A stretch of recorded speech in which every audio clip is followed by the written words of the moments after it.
managing grief and loss through the holidays, songs, stories, and music therapy. And this is the topic that was requested by many people in our community because the holidays are bring music with them, and the music can penetrate us. There's no way to guard ourselves from the effect that music has in us. So that's what one of the things we're going to be talking about, and it's my pleasure to introduce the panel. And Kip Ingram is Director of Bereavement Care at Montgomery Hospice. He coordinates a staff of 8 professional grief counselors. He works with many diverse community groups and individuals around issues of loss, grief, and coping. He has presented his work on grief and loss at area workshops for medical and mental health professionals, as well as for religious groups. And he has written and published a number of articles on the subject. Thank you, Kip. It's a pleasure to have you here today. Thank you. It's also a pleasure to introduce Christiane White, who is the Director of Volunteer Services and Complementary Therapies at Montgomery Hospice and Prince George's Hospice. She is responsible for the training and management of more than 350 volunteers who serve patients in their homes, in facilities, at Casey House, our inpatient facility, Montgomery Hospice, all over the county and in Prince George's County. Since joining Montgomery Hospice in 2008, Christiane has been instrumental in the formation of the Threshold Choir, Music by the Bedside program, Comfort Touch, Reiki, for patients that are cared by our 2 hospices now. Christiane is married and has 4 children and 2 grandchildren. It's also my pleasure to welcome Jeneline Moyer. Jeneline is a certified music therapist. At Montgomery Hospice, she visits patients and their families at local long-term care facilities, assisted living facilities, and in private homes across the county. Jeneline specialized in the Helen Bonney method of emotional and psychosocial, physical, and spiritual needs during end-of-life transitioning. Her clinical background includes music therapy work with adults with developmental and intellectual disabilities, inpatient hospital care, addiction rehabilitation and recovery programs, mental health inpatient and outpatient programs, geriatric care, and hospice and palliative care. A pleasure to have you here, Jeneline. And last but absolutely not least, Ida Sanchez.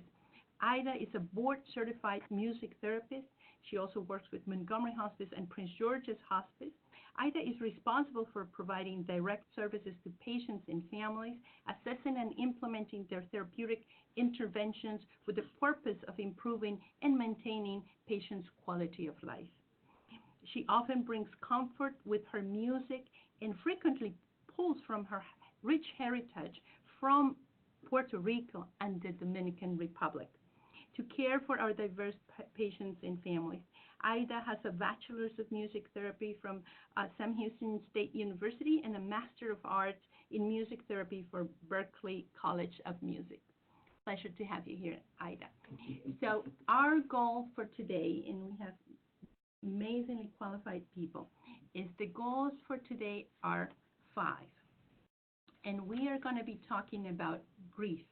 We're going to define grief for our audience, and we're also going to do the same thing with music therapy.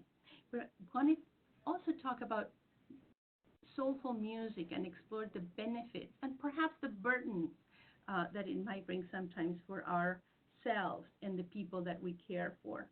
We're going to understand music's significance for people who are grieving, and we're going to learn practical tips for coping with grief during the holidays.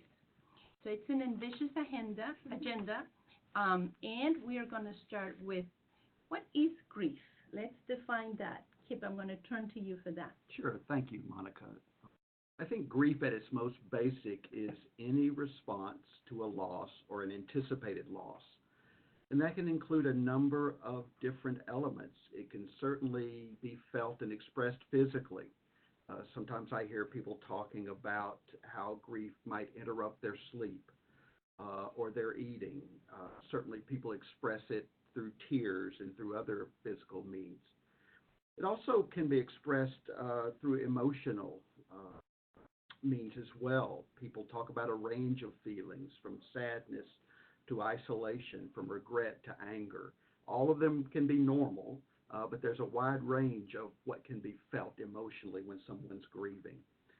It can certainly be felt cognitively as well. People talk about how their thinking feels more fragmented when they're in the throes of grief, or how it can be hard to focus through the day for work or for an activity. They're fatigued more easily. I also think grief can be felt socially as people wrestle with how do they interact with others? How do they respond to a question as simple as, how are you doing today? Sometimes I hear people who are grieving say, when they hear that, do they really want to know all that I'm carrying when they ask such a simple question? So people feel it socially as well as they navigate how much to go and do and be with others, and how much to pull back and be low key and kind of manage on their own. And then also, I think for some people, spiritual questions can arise. Someone said grief can make a philosopher out of us as we ask the questions of why. Why does something like this happen? Why does this loss happen in my life at this time?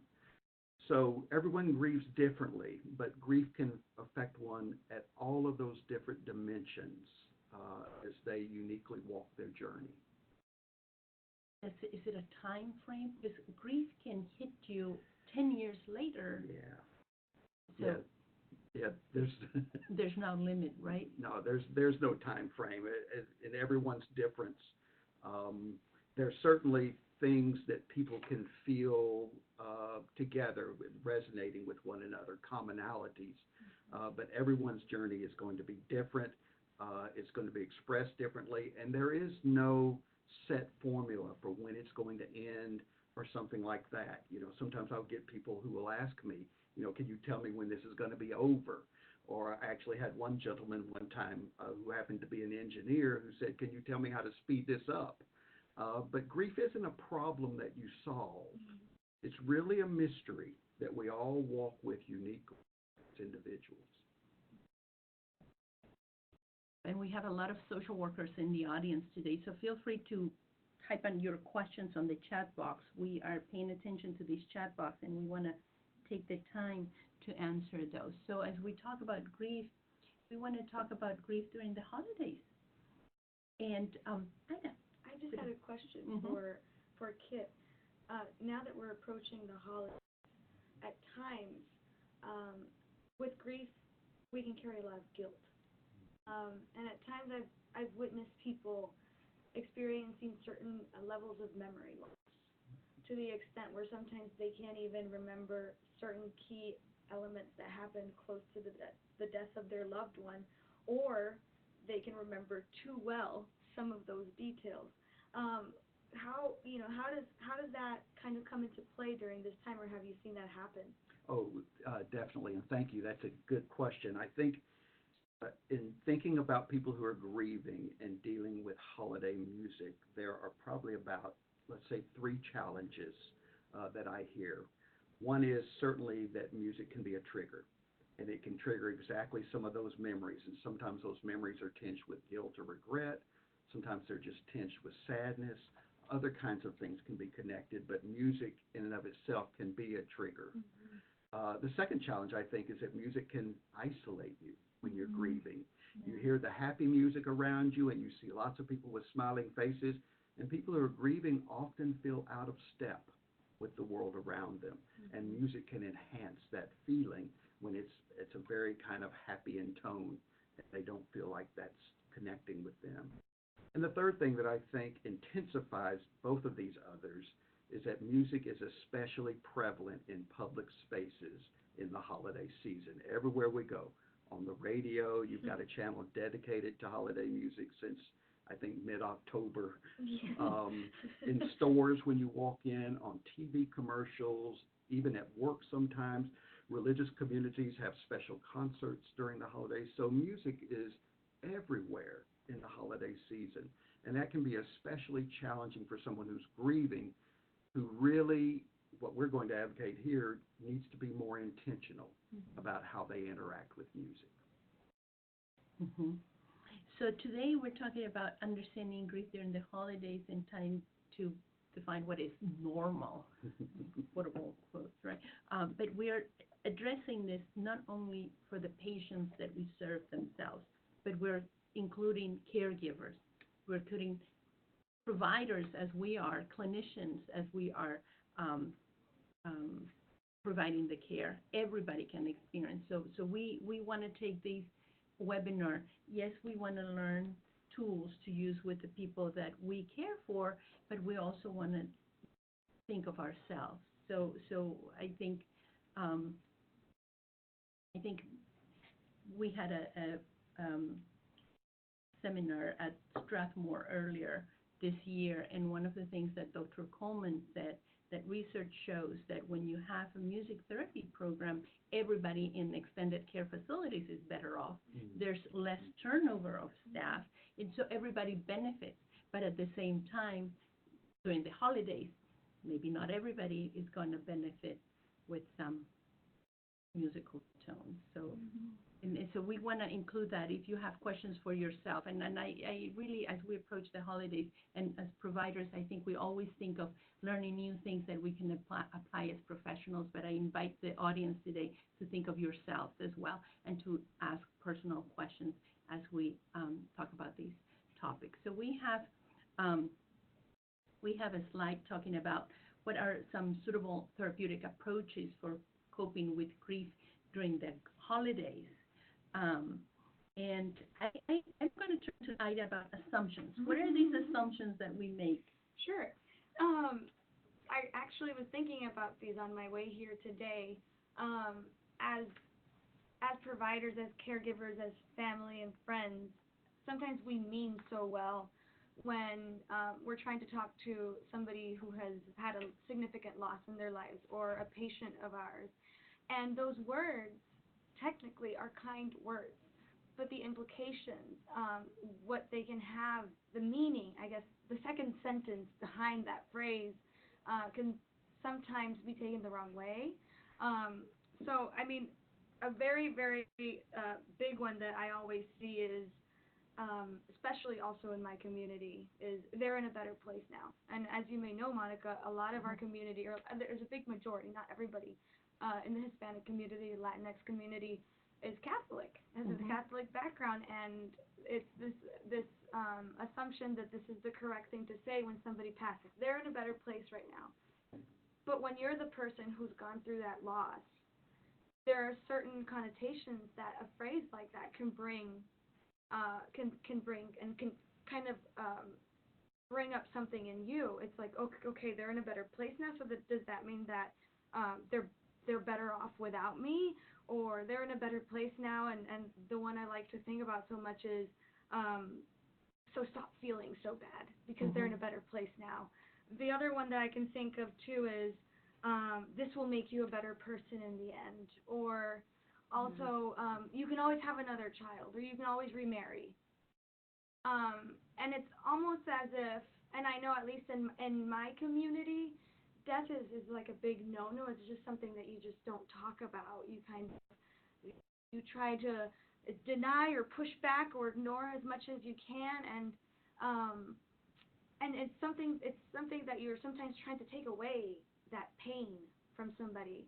And as Kip said earlier, grief is not necessarily something that has a cure. It's something that is carried. It's something that is like you mentioned too. 10 years down the road, you may still be grieving, and you'll be caught off guard and go, where did this come from? My loved one passed away 10 years ago. I don't understand why I'm experiencing these very raw emotions at this moment. And then another one, I don't know if I mentioned this, but everything happens for a reason. I mean, Yep, and this may not be unique to the Hispanic Latinx community. Yeah, of course not. This may be across the board, but we experience that in our community forcefully. Yeah. And the intentions are good. People really want you to feel better. They just want you to do it right now, this very moment, which is absolutely impossible. So how do we respond to that? Yeah, I think, I mean, it's this interesting question of why people resort to cliches. And I think sometimes with the best of intentions, there's this sense of if I can come up with just the right language, just the right word, it's going to magically kind of fix someone. And when you start to understand that grief is a journey, it's a process, it's a slog in many ways, there's no words, there's no language that's going to magically take that away. It's like saying if someone has a broken arm, if I say, oh, I heal, I wish that would heal right now. Well, the broken arm's going to take time to heal, and the same is true of grief. So instead of trying to ease our own discomfort by trying to fix someone, if we can become comfortable just holding that space with them, being okay with whatever they're offering. If they're feeling sad, then we ask open questions like, tell me more about that. What is that sadness about for you? Or whatever they may be feeling. If we can be okay within ourselves with a range of feelings, then we won't be driven to find cliches to try to fix someone else who's raising our own uncomfort. That might be a barrier in itself because in order to hold silence for other people, we have to hold it for ourselves. Yes. In order to make room to support someone in their pain, we have to be okay with our own pain. So this is something that we have sort of a mission to do more in our own communities to educate people that there's no quick fix for any of these. But facing our own pain is perhaps the first step to help others with theirs. And you have these in the volunteer program in a major way, Christiana. That's part of the training of our Montgomery Hospice and Prince George's volunteers. Do you want to talk about when somebody wants to volunteer for our hospice, we ask them to wait at least 1 year after the death of a loved one, because we often get applications from people who just experienced loss of a family member or of a friend, who want to give back to the hospice, who were very captivated by this experience, and immediately they want to dive into it. But it's important for the volunteers to cope with their own grief, to be at a place, not be done with it. You may never be done with your grief, but be at a place that when you come to a patient to visit, or in our case here to sing for a patient, you do not bring your own grief. You let the family have their grief, have their experiences, and you come in a place where it's quiet for you, at least for the moment. Do it outside if you can. But of course our volunteers come with their own experiences, which is good. They understand what people are going through, but they have to leave inside. Because we can't support someone if we're dealing with our own, right? So, and this 1 year rule, sort of a good rule to have, but it's not perfect. There might be people that after a year they're still grieving, and they're not. And we have volunteers, current volunteers, who lose a loved one while they are volunteering. And I do not enforce the 1 year rule. I tell those volunteers, you know when you're ready.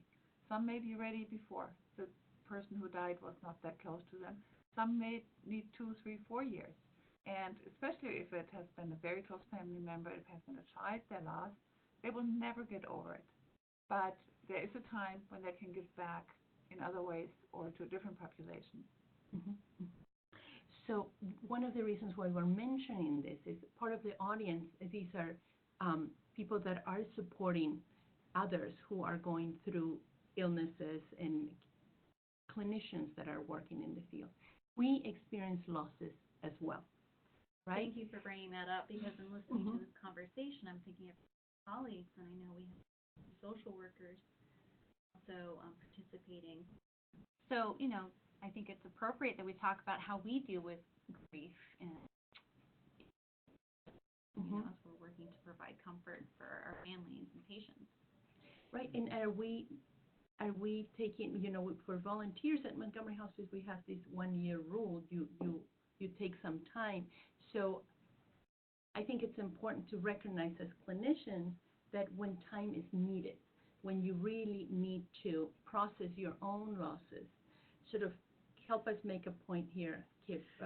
I think it's important to communicate with our colleagues that have had a loss about what they need, about how they're doing, how they're coping.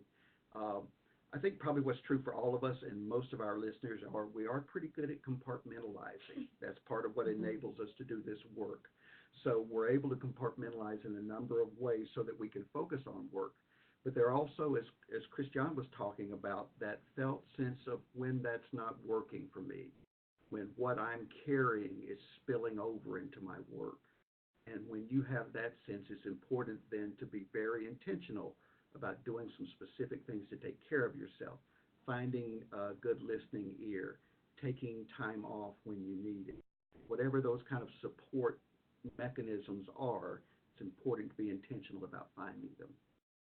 Right, right. And we have a question from the audience. Says, what is normal when understanding grief during the holidays? Well, there are a number of things I think that people who are grieving can feel, things they talk about when we're working with them. Certainly in the holidays, can be a strong sense of nostalgia. Whether it's the smell of a certain food or the sound of music or going to a specific location, and all of a sudden you're flooded with these memories, these layers of remembered year after year after year of rituals and experience, and that can feel pretty heavy, and it can evoke kind of a blue feeling along with that nostalgia. So certainly that's normal.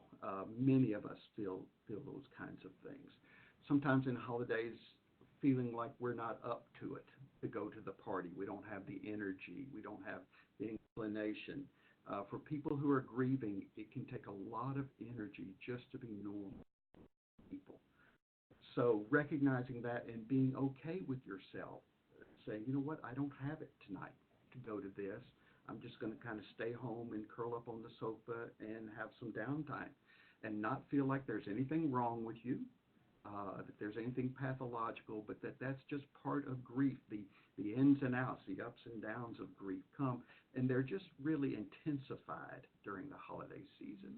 But giving yourself a wide range of a sense of what's normal and okay is very important in the holiday season. Yeah, especially with the roller coaster of emotions that can come where, one of those things triggers, whether it's a smell or face or a song, triggers a memory, and at first we're joyful and laughing, and in the next breath we're crying and sobbing, and just understanding and validating that that's a normal thing to do and kind of passionate towards yourself because it's exhausting to go on that roller coaster. Yes, and added to that are all the typical kind of holiday stresses that we have around, buying gifts and managing finances, and we are glad when family come, but also family is family, and if someone can satisfy you, they can frustrate you. And we know that in our families. So that in and of itself can also take a lot of energy and a lot of stress. So when you're grieving and you add all of the other things onto it, it can make it that much more challenging. Right, right. We have a comment here. In the therapeutic realm, there is increased recognition of the possibility of post-traumatic growth. Might a similar phenomenon exist with grief? With time and space, with effective interventions such as those we're discussing today, and with resilience, might grief lead to a deeper life joy or to even thriving? That's a really good and also a little bit of a technical question. Oh, yes. I don't know very how much. far down that road we want to go today, but certainly the phenomenon of post-traumatic growth has expanded in probably the last decade or so. There's been a lot of research on people who have been through very difficult losses, very difficult traumas, and have come through it not only to survive, but have found that they've changed in some ways that are positive and that reveal growth. So there's certainly something to that, and we certainly hear that from people who are grieving. Sometimes when someone gets to the 1 year after a loss, I will ask them a question like, what has this year felt like? How do you look at the world differently now, 1 year after, than before the loss happened? And we hear the most amazing things that people learn certain kinds of wisdom or learn things about themselves or about the world that are really pretty profound and are a sign of growth. Now, I should add one caveat here, and that is we don't want to go too quickly to post-traumatic growth in grief, as if to say, my loved one died so that I can make it a growth experience, right? That's not what grief is about. But within the grief journey, finding those things that help you to cope and to grow can be a very positive thing. It's a lovely question. And yes, and thank you. Good question. A great question. Yes, indeed. So we have some strategies on the slide. Prioritize, plan in advance. How do you want to spend your time and with whom? Communicate, care for yourself, validate your feelings, holiday songs.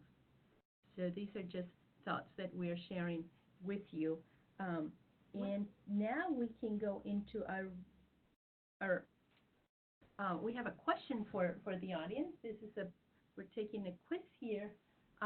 What role does music play in your life? What songs or musical experiences have special meaning for you? And people are going to type this on the chat box. So please, as fast as you can, just put on the chat box what role does music play in your life and what songs or musical experiences have a special meaning for you. And that's our segue to really diving into our music therapy program. We have a shy audience today. Well, thank you, Jane and Amanda, because they've both been very active. And, well, we will wait until you think. These are hard questions, too. I think we're asking a lot. Yeah, it takes time to kind of process that first question, to really think about the many different ways that music plays a role in our lives. Right, right. That it's shared cultural experience. It allows to explore my emotions in a deeper way. Music encapsulates certain moments sometimes. In regards to holiday songs, there are specific ones that I associate with certain people and positive memories from my childhood. Pick me up, calms me down. Unable to think of specific songs, but definitely enjoy from listening to music to make me feel better. Some songs also make me think about memories of childhood. Yes, music has that power to move us back in time unexpectedly. And as we move into our music therapy program, I want to turn to Christiane to tell us about how did we start with music therapy at Montgomery Hospice and Prince George's Hospice. Yeah, thank you, Monica. We started through our volunteer program. We noticed that many of our patients and families enjoyed music, asked for music, so we enlisted volunteers. We have volunteers who are musicians and who to this day provide their services for our patients and families. We have volunteers who play the piano, who play hammer the Hannah Dulcimer, a volunteer who plays the guitar, who is, I think, our audience today. We have 2 violinists. We have people playing the flute. They are being sent to patients who enjoy this kind of music and has a great. We also, for several years, have the program, the iPod program. So coming from the Life Inside Music movie, we have iPods where we can download all kinds of music that is meaningful to a patient. So we have volunteers being the detectives first and create a playlist and the music that's important for this patient. They take these iPods, go to the volunteers, to the patients, and play it with them. They stay there and they play it together. Now, we started with the iPods, but nowadays everybody has a smartphone, and we don't have to do this complicated program too often. People just download music and they listen to it with their patients. From that came the Threshold Choir, and I'll talk about that a little later. So this is a group of volunteers who are singing, practicing, rehearsing every week, and we sing at the bedside, and which has a profound impact on our patients and families. And as we realized that this music was so important for our patients and families, we made the request if we can hire a music therapist. And to be honest, we started with 10 hours. That's all we got approved. And now we have 1.5 full-time and a part-time music therapists. So we hope to grow the program because our 2 music therapists are professional, board-certified music therapists. They do music therapy.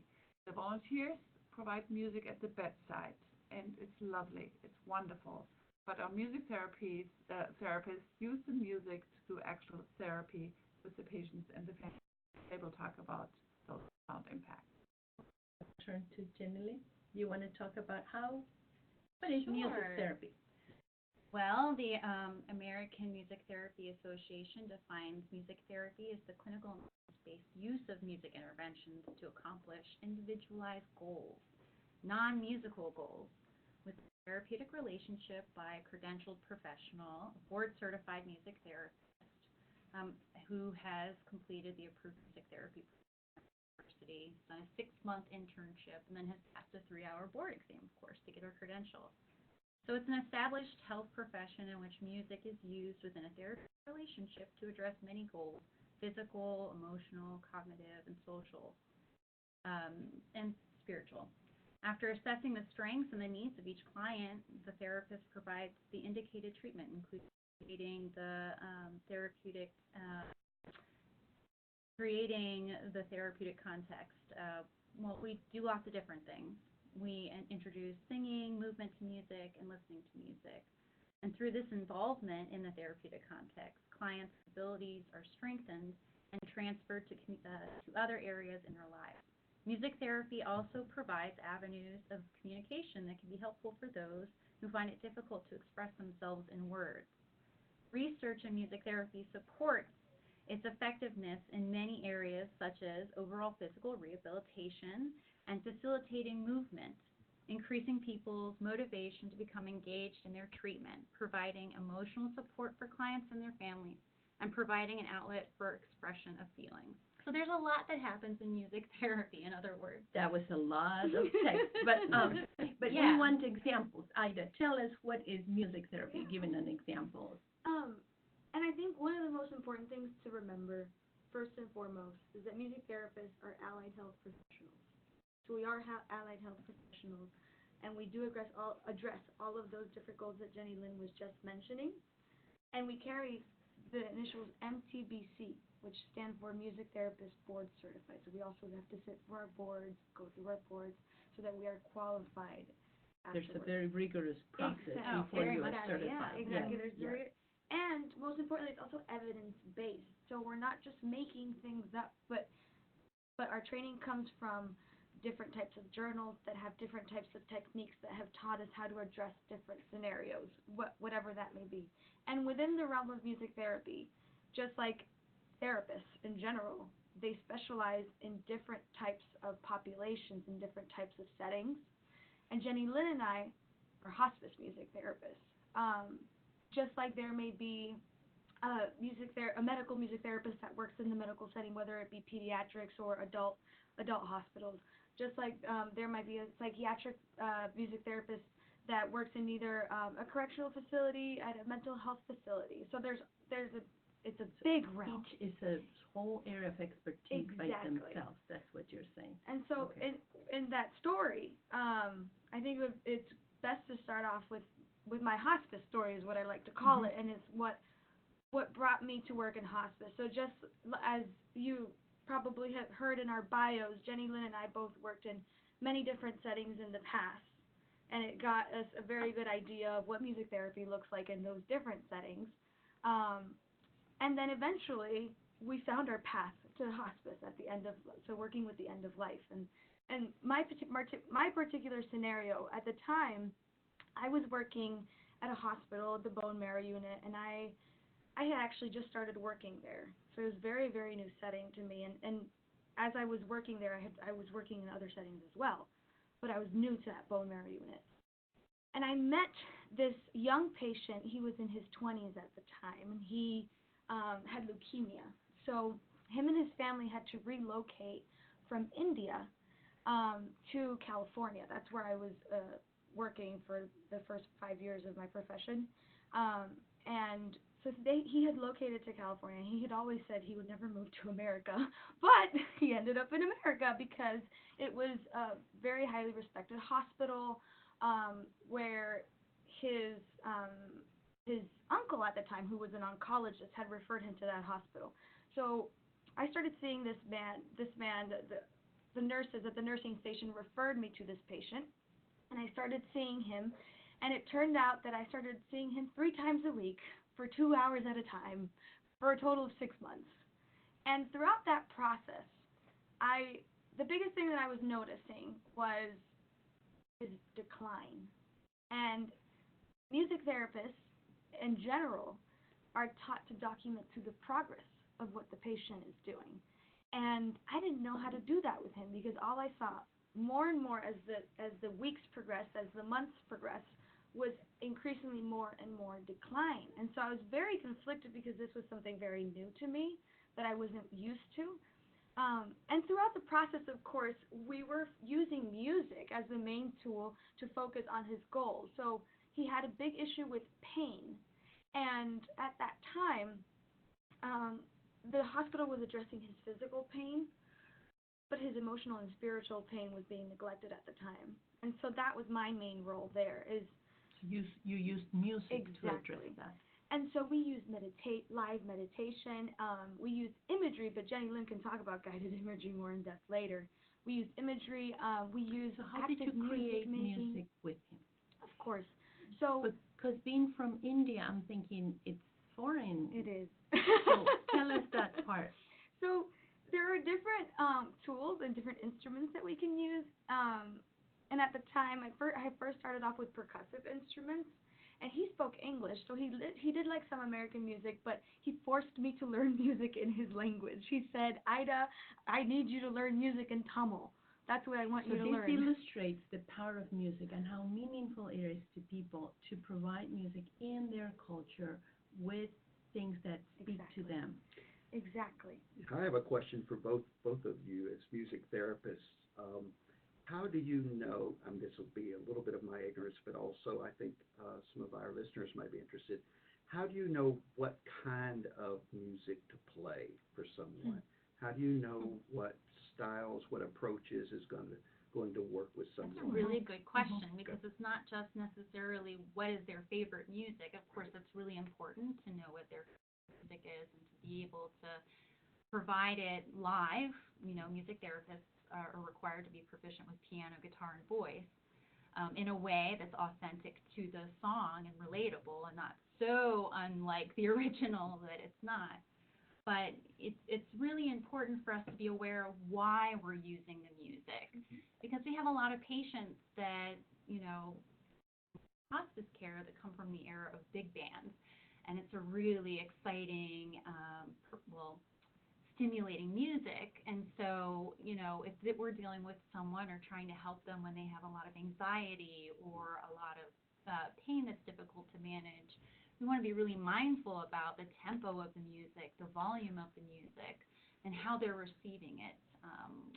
So the aesthetic value of music, whether we're playing it live or we're using recorded music, is really important.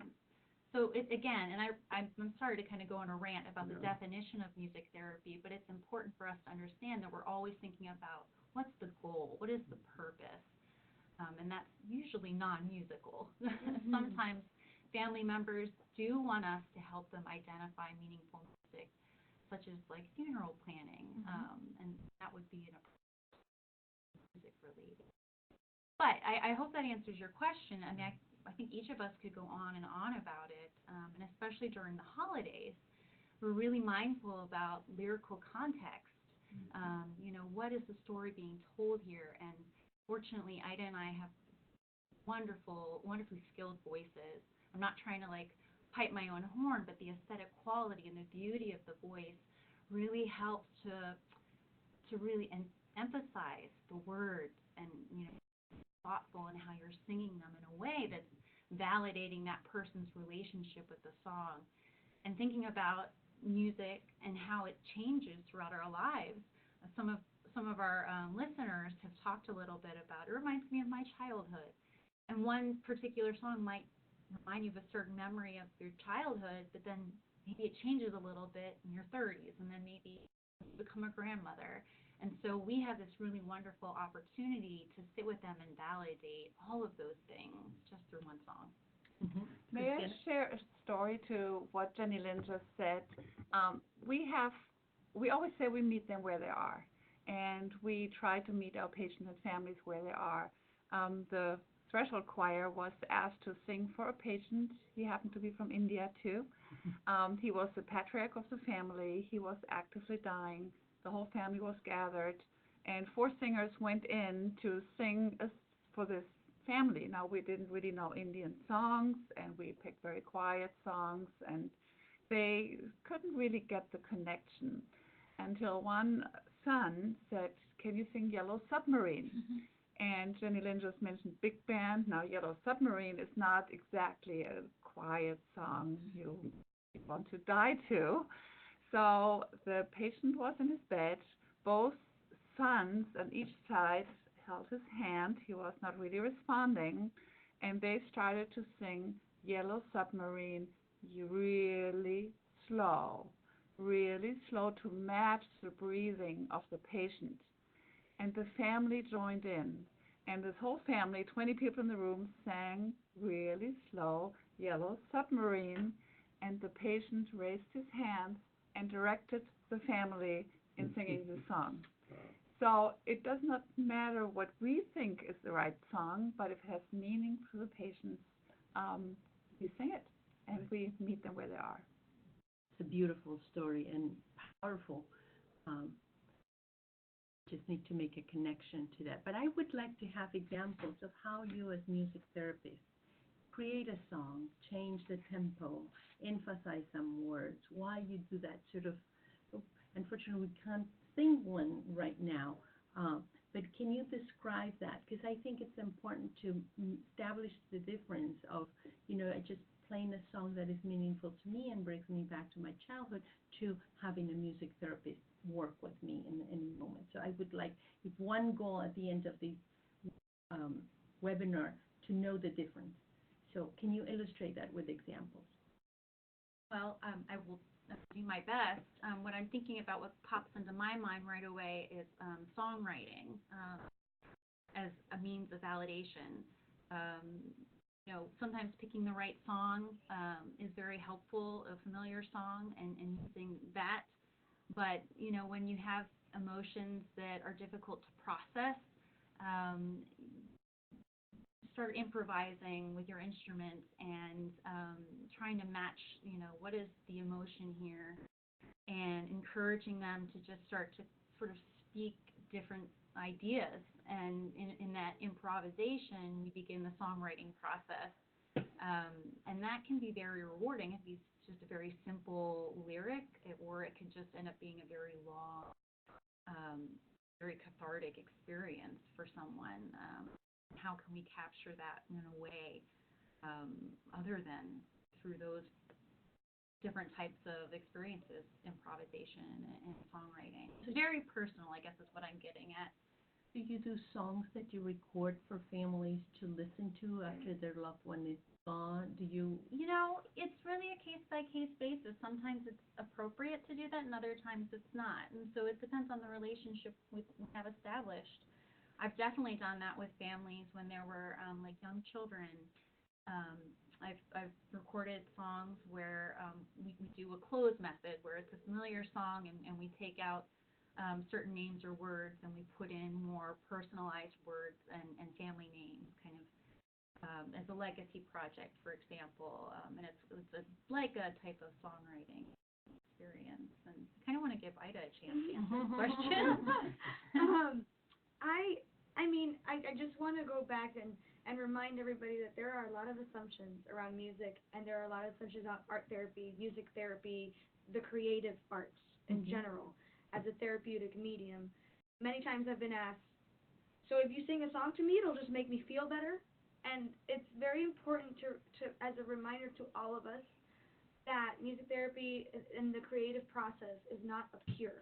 It's not a cure because when we think about it as a cure, that is a lot of pressure to put on Yes. one medium. And we have to think of it as an outlet, and as a creative outlet of expression. So within music therapy, when we're doing songwriting, when we're implementing these strategies, what ultimately we're doing is we're bearing witness to what our reality is in that moment. We're for music therapy in that moment is providing an opportunity for reflection, and it's providing an opportunity to be a companion when many times words or other outlets may not really necessarily get it in our grief. Um, and it automatically lifts that wall that initially, when we see somebody, we see a stranger, and we're not really willing to open up to them because we don't really know them. Music breaks down that wall, and it allows for a much deeper connection, a lot quicker, a lot in a shorter amount of time. Um, and music itself, it gives grief a voice, essentially. And sometimes it's just it puts it into a form that we might not be able to express, whether it be lyrics, whether it be the actual music itself. And I think that's just a really important reminder that I really want to emphasize, because many people just think it's magic, and it's not. It's really just a therapeutic medium and outlet of expression in that moment. So that being said, with that random tangent, going back to our strategies, songwriting is extremely powerful because yes, we can sing, songs that have already been that are important to them, and that can take us to a certain place with them. But when we do songwriting, whether it be for that emotional expression or whether it be for legacy, it's providing them with an opportunity and their families to take something with them. It's tangible. It's something tangible, exactly. And I'm not going to sing, but there is a particular song that came up that I think is really important and kind of captures what I'm trying to say, right? And I'll just read just a couple of the lyrics of this, and take it on as a poem too. But it's called "If I Die," and it says, "If I die, put me in a song. Tell everyone how in love I've been. If I die, put me in a song, so I will live in your melody. If the day comes where I'm gone, then let me go, be happy. And if you're sad, then make up a tune that I can sing to you and you will carry." And so then it says, "If I die, don't put me in the stars. I'm never that far away from you. Put me in words, not hallelujahs. They come from the heart and they ring true." So I mean, and I think that's just really powerful because it's something. Music therapy, music therapists provide our patients with those tools, those tangible tools that they can carry, either that patient or that family can carry with them. Absolutely. And that's such a wonderful example. And I'm just really glad that you thought of that song, because it also makes me think about the family members. They have this tangible gift that they can go back to. And, sometimes, we do try to encourage and incorporate our patients and sometimes our family members to sing and play instruments, and if they're comfortable recording that so that the families can have it. But what that really made me think about was, again, the families and what music therapy does for the families, because as we're coping, as we're dealing with grief, sometimes my brother's angry and sometimes my sister's just sad and they can't agree and they don't understand why they're in different places. And with just the right song, they're both validated in the same moment, and they're both more understanding of each other's process. And so when we're with a patient that might be actively dying, and for me, having been present and provided music therapy during a terminal wean, where someone's coming off of life support, that's so potent. That energy in the room is so thick. There's very active crying, and it's very scary. And we try to help provide a safe container with an ambient environment that, the music is matching patients and also supporting the family in real time as their loved one is transitioning. And we stay with them and help provide a space for them to process what they're feeling as that kind of unfolds once their loved one passes. And we don't often get to have that experience or that opportunity to provide that type of support. But it's just so magical how it can really take a lot of stress down a few notches in those situations. And adding to what you're saying, Jenny Lynn, in my experience also with compassionate extubations, there's a particular sound sometimes that happens in that moment when the patient is being extubated that might not necessarily be the most pleasant sound for their child to remember or for their loved one. It's not what they want to leave with. And as music therapists, our role there is to mask those sounds that are unpleasant. And like Jenny Lynn just said in the perfect words, provide that container, that safe container for that family in that moment. And even after the fact, in bereavement, there have been family members that have mentioned, the biggest memory that I have for me is when the music therapist came and did X, Y, and Z, that had my dad dance. And he wasn't even able to stand or walk for a while, but he was able to stand and rock side to side with the music therapist. And those opportunities, those memories are very, very powerful. Yeah, I'm positive. I love how you're sharing. I know, we're getting we so are learning, excited. and it's exciting because it makes me feel that every healthcare provider needs to have a music therapist. How could we not have And these just to kind great of medications? jump for onto everyone? what you're saying, and I'll be brief. In these experiences, we're working collaboratively with the respiratory therapist, the chaplain, the staff that's there, and it is our hope that they're benefiting from this energy and this ambience. And considering the holidays and grief, dealing with loss during the holidays and holiday music, I think, it's really kind of important for us to just be mindful and really practice presence. And I think that's something music therapists really offer. So it's so powerful, when it's not the right one, it can also trigger you, as Kip was saying. And Christiana, you want to share a story with I'd like to share a story. Jenny Lynn mentioned family members, and there are different dynamics in every family. The special choir sang for a lady. It was during the holidays. She was in her early 50s. She was dying of breast cancer. We were all in her bedroom. The whole family was gathered, and we could sense a lot of sadness, but we could also sense family dynamics. Not everybody was on the same page. And we sang a few songs, and then they asked us to sing some Christmas song. And we sang Silent Night. And little by little, every family member joined in. This wasn't planned. And the husband joined in. The children joined in. The mother of the patient, who sat, she had just arrived from Florida, she sat at the head of the patient. She joined in and sang the song to her daughter that she probably had taught her. So the whole family joined in song with us. We were all crying on the driveway later. But the family was united in song. And suddenly the differences between the family members were not there anymore. During the holidays, everybody or many people know the songs. It's very easy to do that because they all could join in. But it was a profound moment that the family members could leave everything behind and just join together. So that's the very positive effect of this holiday music that can be healing and unite families beyond differences, as you were saying, right? Music it has this ability to be so inviting. To speak to Christiana's story, I had a similar one where I had a patient in the middle of the summer who was, nearing the end stages, and her family requested the music therapist. She had 7 children. It was like 4 sons and daughters, and they were all in their 50s and 60s. And I got to the house, and the house was decorated for Christmas, and it was shocking. I mean, you don't really expect that in the middle of the summer, and they explained that was her holiday.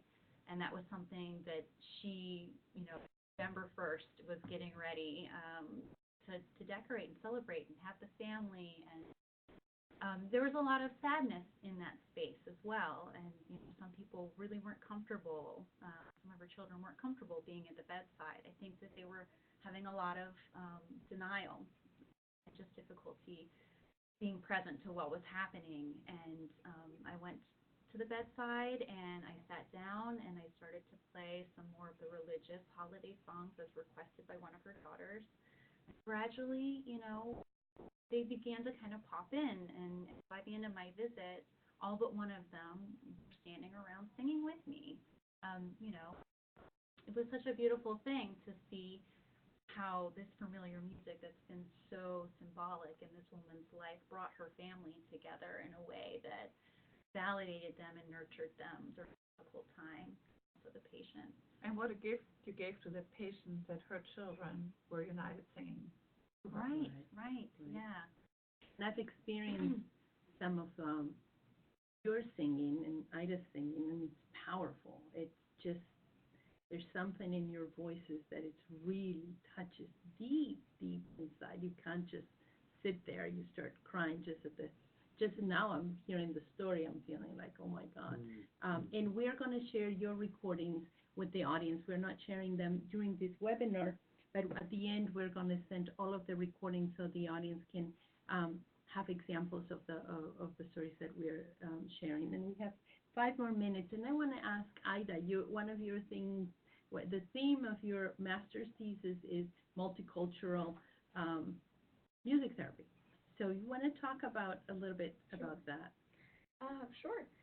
I think it's going into the master's degree and choosing that topic was a journey and a process in itself. And I think that we in the United States are a huge melting pot. And within this melting pot, it's very important that we take those cultural differences into account. Even so my specific thesis specialized in Latin America, and then obviously specifically in what I know, what is mine, which is the Dominican Republic. But within, for example, the Hispanic community, there are so many differences within the different Hispanic communities just here in the United States. What the first generation might look like versus a second generation or a third generation, and what different kinds, how they would even want to be treated in that sense. Some people want that heritage and that background to be honored and celebrated, and others believe that that's more secondary, and that they believe that the United States is their main home. So it's the biggest part of this thesis is taking into account and being aware, first of all, of having that humility of stepping back and going, okay, this is a foreign place to me right now, a foreign situation to me right now, and how can I approach this with humility, in a sense where I'm honoring whatever it is or however it is that they might want me to approach them, and specifically with Jenny Lynn and I, it's so important because we're going into their homes. We're not seeing many times, of course, we see people at facilities, but when we go into somebody's home, knowing what it is, do we need to take our shoes off? Just different cultural subtleties are extremely, extremely important when working with such a diverse population, especially here in Maryland. I mean, we have everything under the sun here in Maryland. It's probably a topic that we can do a whole Yes, webinar exactly. about, just these multicultural differences. But just for the audience, and because and as we think of our patients and families that we care for, I want to bring it back to us caregivers. Many of us come from different countries and can be triggered during the holiday season. Like for me, if I heard a song in Spanish, a Christmas song in Spanish, I'm caught off guard, and I'm like, oh, what is going on? So just be mindful for the audience. We have 2 more minutes to wrap it up here. We have a podcast available to you, which is called Managing Holidays Blues, and let's keep talking about how we can get through the blues during the holidays, and as clinicians, and invite all of the clinicians that are listening to this webinar today to think of this not only as something that we do for the patients that we care for, but for ourselves. And how can we be mindful with our own journey, because we experience losses in the holidays hit us as well as they hit everybody else. And Besa just sent the link on the chat box to the podcast, but we're also going to send it on email at the end of the session. So any final words for our audience? Yes. I just want to say, in hearing your stories, I'm intrigued by the kind of intimacy that music can create. I mean, when you think about it, it's something private that comes out of our voices and the resonance of our bodies, and we share it with others. And the kind of intimacy, the kind of vulnerability that then invites a kind of intimate moment is such a precious and beautiful thing. So I just want to acknowledge that and how moving that kind of work is in the people that we come alongside of. Yes. Yeah. For us, and this is our audience too, as the providers, holiday music, Christmas music, Hanukkah songs, whatever your tradition is, can be wonderful. Do not shy away to sing with your patients. They may enjoy it, and the beauty of it is you enjoy it too and feel much better. Yes. Thank you, Christian. I think a good reminder for all of us during the holidays is if we're experiencing anxiety, to just step back for a moment and think, where is this fear coming from? And what is this fear trying to connect us to, whether it's connection, whether it's consistency, and also ask ourselves, if we're too overwhelmed in that moment, what is a good act of kindness that I can bring to myself today? How can I honor my own wishes right now? What is the best act of kindness that I can bring to me, a gift to myself? Love it. Jenny Lynn?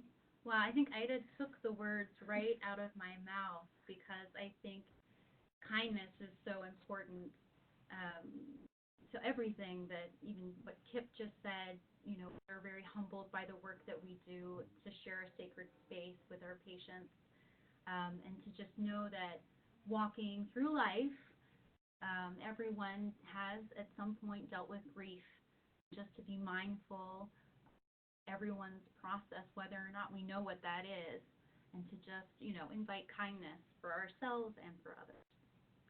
Thank you very much. It's been my pleasure to talk with all of you today, and the audience got a lot out of our webinar. We're going to send the recording, and we ask you to share with other clinicians in particular, and people that are caring for someone who's sick during the holidays. Please share this recording if that's something you would like to do. Thank you very much, and happy holidays to everybody. Thank you so much. We're going to be sending evaluations on email. Please remember that if you're counting with CEUs from this program, we need your evaluation for you to have the certificate of continuing education units. Thank you very much, and happy holidays.